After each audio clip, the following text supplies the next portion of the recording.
जय हिंद साथियों, स्वागत है आप सभी का एजुकेशन की 86 में। और रुख करते हैं एक बार फिर से एक और नई वैकेंसी की तरफ। ये नई वैकेंसी है बिहार की और बिहार टेक्निकल सर्विस कमीशन की तरफ से इसको अपडेट किया गया है। इस वैकेंसी के लिए आपके पास योग्यता 12वीं कक्षा पास होना चाहिए, लेकिन इसके साथ साथ और क्या एलिजिबिलिटी है, एज लिमिटेशन क्या है, इन सब के बारे में जानेंगे। सैलरी क्या मिलेगी और एग्जाम का पैटर्न क्या होगा, हर एक जानकारी आपको ऑफिशियल देंगे और ऑथेंटिक देंगे। तो चलिए सीधे इसके ऑफिशियल नोटिफिकेशन पे ले चलते हैं और इस सब की जानकारी आप हमारे वेबसाइट की education.in पर जाकर सीधे लिंक के जरिए आप क्लिक करके आवेदन भी कर सकते हैं और यहाँ से इसका नोटिफिकेशन भी डाउनलोड कर सकते हैं। आइए ले चलते हैं इसके ऑफिशियल अपडेट पे। तो दोस्तों हम आ चुके हैं इसकी ऑफिशियल अपडेट पे, जहां पर बिहार टेक्निकल सर्विस कमीशन की तरफ से ये एडवर्टीजमेंट यहां पर जारी कर दिया गया है। आप सभी को बताना चाहेंगे, एडवर्टीजमेंट जरूर नोट कर लीजिएगा, 1/2025 है और पद का नाम है कीट संग्रहकर्ता। तो आपको बता दें कि स्वास्थ्य विभाग की तरफ से यह वैकेंसी का अपडेट दिया गया है, जहां पे आप भी छात्र इसको आवेदन करेंगे। और इसके लिए जो अपडेट फॉर्म भरने का है वो मैं आपको बता दूं कि 5 फरवरी से शुरू हो चुका है और ये 5 मार्च तक इसका फॉर्म अप्लाई किया जाएगा और वो भी ऑनलाइन आवेदन किया जाएगा। अब आपको बता दें कि पद जो है कीट संग्रहकर्ता का है। यहाँ पे आपको बता दें कि इसमें जो भी वेतनमान है और शैक्षणिक योग्यताएं हैं, ये सब कुछ उस सरकारी नौकरी के लिए है जिसके लिए आप छात्र इसको आवेदन करेंगे। बिल्कुल आपको बता दें कि कीट संग्रहकर्ता के लिए जो वेतनमान दिया जा रहा है 5200 का से लेकर जो है 20,200 रुपए तक का है। यानी ग्रेड पे 1800 का है और लेवल 1 है, यानी कि आप लोगों के लिए ये जो है नॉन गेजेटेड पोस्ट है। और लेवल 1 के 7 सीपीसी के तहत यहाँ पर सैलरी स्केल जी हाँ दिया जा रहा है। तो लगभग मान के चलेंगे 1800 ग्रेड पे है, तो आपका लगभग 25,000 का सैलरी एटलीस्ट बनेगा ही बनेगा। ठीक है।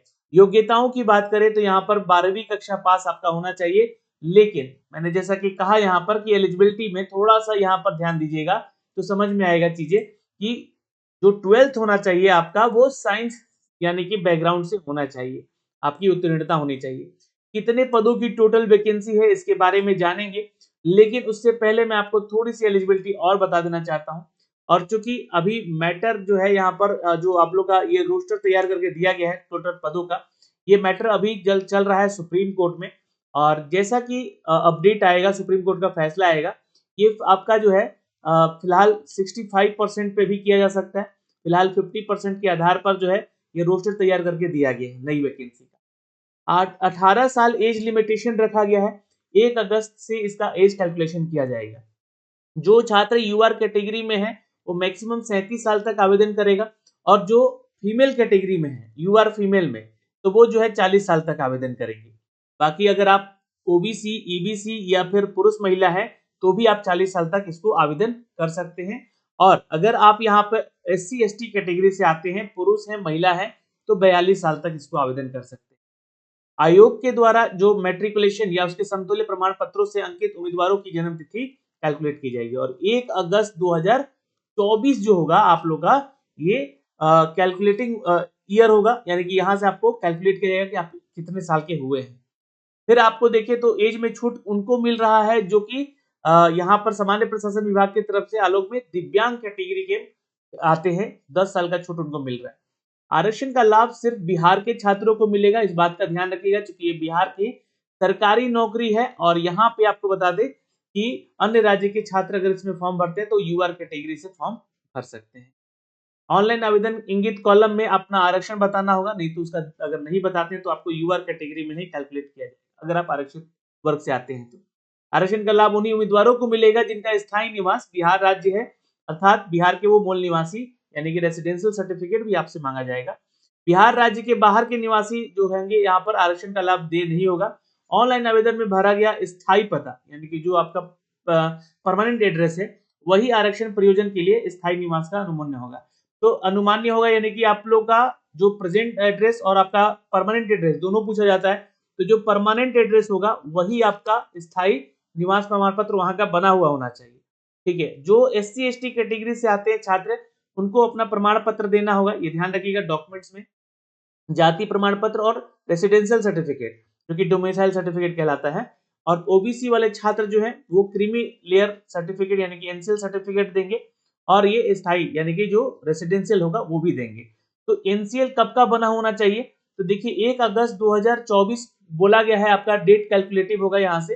तो इससे पहले यानी कि जो वित्तीय वर्ष बीता है, यानी कि 1 अगस्त 2023 से लेकर जो है 1 अगस्त 2024 के बीच का बना हुआ होना चाहिए, 1 साल के अंदर का होना चाहिए।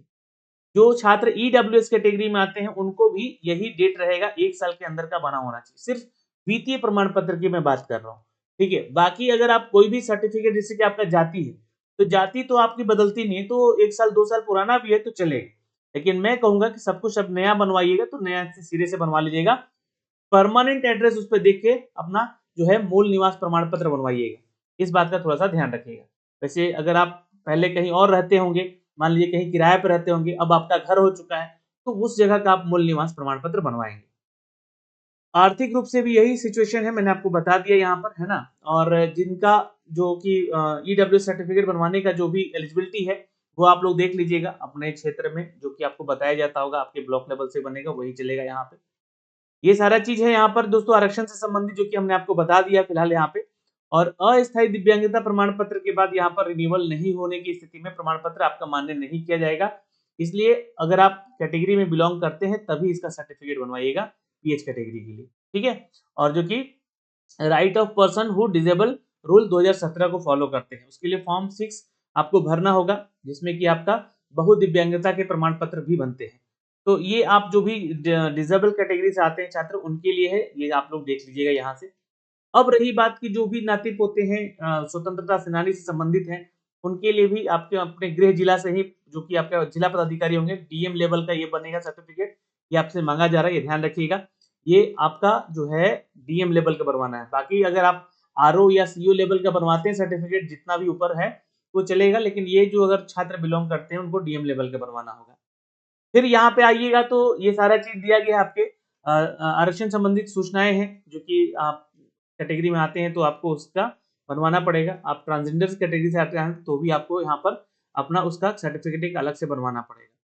फॉर्म का फीस जो है आपको बता दें कि 600 रुपया लग रहा है, जो यूआर कैटेगरी में है, ओबीसी है, ईबीसी है या ईडब्ल्यूएस कैटेगरी में है, ठीक है। लेकिन एससी एसटी और छात्र हैं, बिहार के निवासी, तो 150 रुपये फॉर्म भरेंगे। और अगर किसी भी कैटेगरी में आप महिला हैं तो आपको 150 रुपये फीस देना है। राज्य के बाहर के छात्र अब पुरुष महिला हैं तो 600 रुपये चार्ज किया जाएगा। ये ध्यान रखेंगे, यहाँ पे ये सारा चीज है, फॉर्म का फीस है यहाँ पर, जो कि आपको जमा करना है। फॉर्म भरते समय आप ऑनलाइन पेमेंट कर सकते हैं, क्योंकि फॉर्म भी ऑनलाइन भरा जा रहा है। अब आते हैं एग्जाम के पैटर्न पे, जो कि सिलेक्शन प्रोसीजर बताएगा।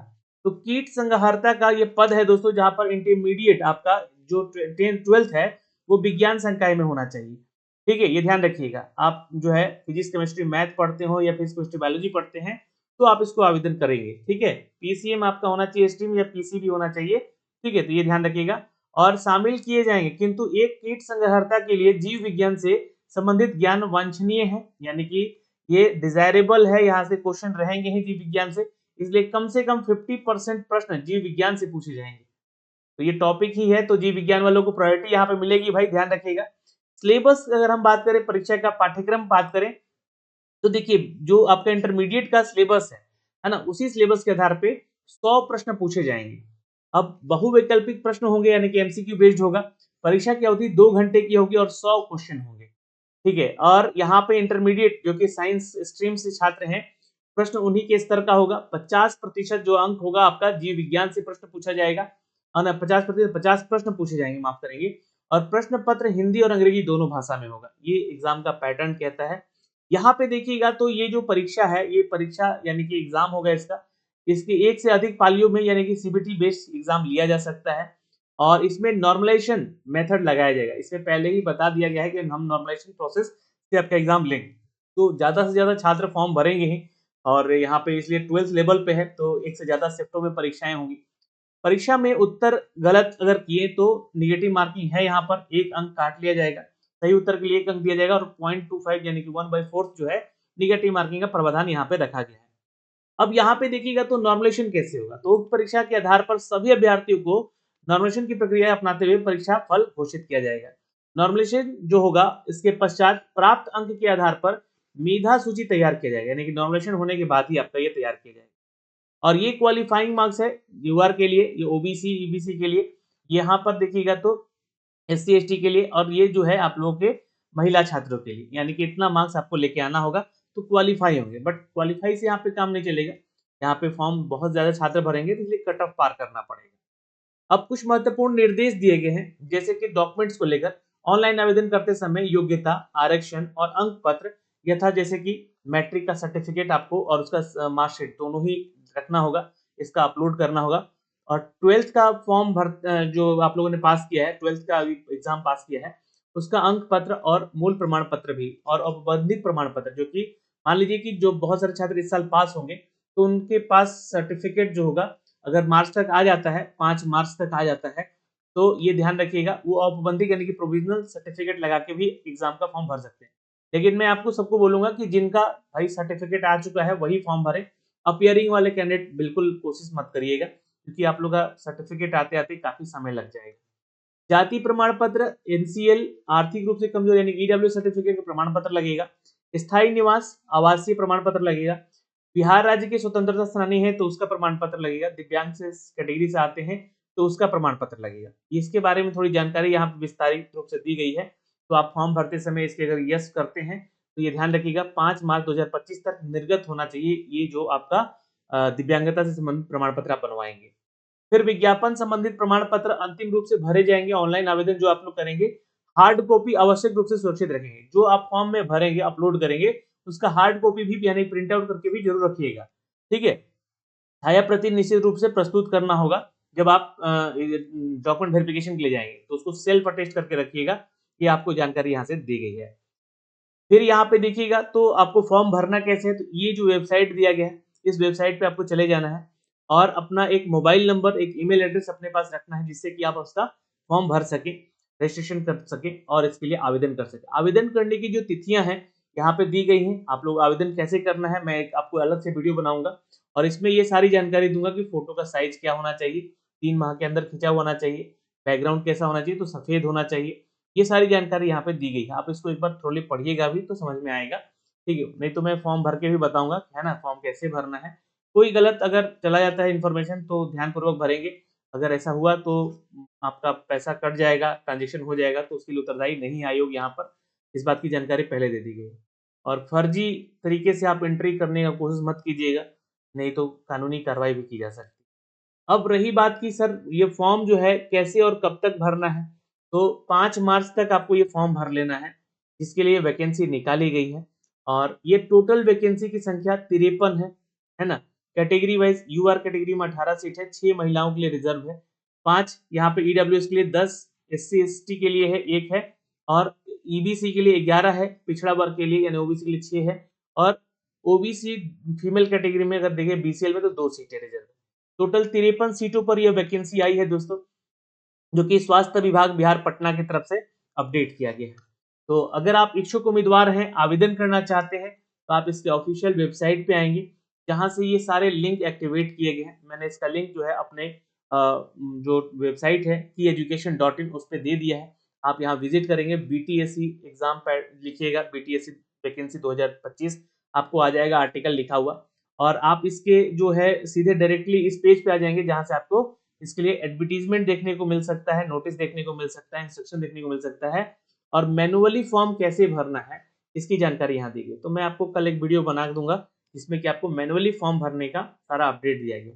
या तो आप यहाँ पर अगर एलिजिबिलिटी रखते हैं तो यहाँ से क्लिक कर लीजिएगा, और क्लिक करने के बाद सीधे आप इसके रजिस्ट्रेशन पेज पे आ जाएंगे। न्यू रजिस्ट्रेशन पे क्लिक कर लीजिएगा, रजिस्टर हियर पे, तो यहाँ से आपके सामने रजिस्ट्रेशन का पेज ओपन हो जाएगा। अब यहाँ से स्टेप बाय स्टेप चीजों को फॉर्म को भरना है। अब कैसे फॉर्म को भरना है ये मैं आपको बताऊंगा कल एक नए वीडियो में, जिसका आप इंतजार कीजिएगा, ठीक है। तो अभी के लिए इस वीडियो में इतना ही, फिर मिलेंगे नए अपडेट के साथ दोस्तों। जय हिंद, अपना ख्याल रखिएगा।